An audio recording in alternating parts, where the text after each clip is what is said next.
Hey everyone, my name is Phil Stamper, and today on The Hot Mess, don't adjust your screens, that's right, it's a whole new look again for The Hot Mess, as we have entertainment news battling it out to determine just who is the hot mess in entertainment. And do you have Twitter? I have Twitter, check me out, at PSPhenom. But we talked last Tuesday about the battle on Twitter between Trent Reznor and Chris Cornell. So what's going on now? Well, it's a whole new battle, a court battle, if you will, between, well, the court system and king of the court himself, Charlie Villanova. The courts have had two cases recently thrown out, according to ABC News, one in Pennsylvania, one in Arkansas, due to jurors actually being caught Twittering during cases. Meanwhile, Charlie Villanova was caught Twittering in the locker room at a recent game.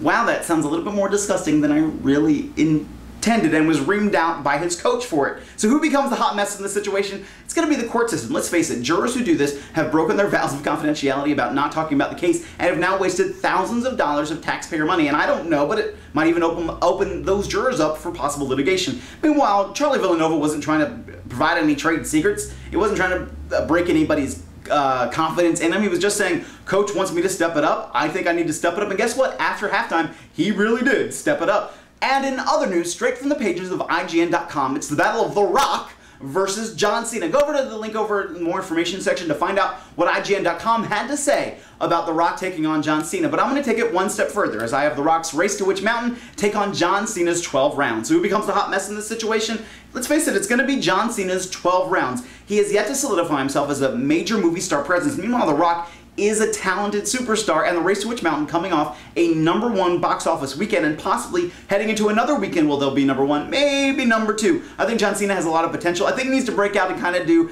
some other roles and show just a little bit more of his kind of lighter side, his humor. Let's see what he can do. Let's challenge him with some different kind of roles. But in some other film news, in tag team action, it's Michael Bay and Transformers 3, that's right, 3, taking on Robert Rodriguez, the director of Sin City 2. So what's going on here? Michael Bay said that Paramount was probably a little bit premature, saying in his recent blog, I was taking a year off from Transformers. Paramount made a mistake dating Transformers 3. They asked me on the phone, I said yes to July 4th, but for 2012. Whoops. Not 2011. That would mean I'd have to start prep in September. No way. My brain needs a break from fighting robots. Variety has also added there is no screenwriter for Transformers 2. Meanwhile, Robert Rodriguez, who is continually trying to appease fans by saying, Sin City 2 is just around the corner, hang tight, it's just around the corner, he is now saying it might just be a long corner. So who becomes the hot mess in this situation? I think it's going to be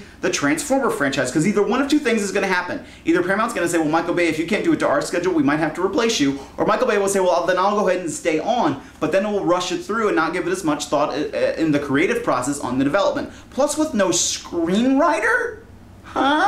This situation could be very, very volatile for the Transformers franchise. But in other news, and this is kind of worth watching segment, and I would love to have like flashy graphics. Actually, do any of you know how to do graphic stuff? Because yeah, I kind of suck.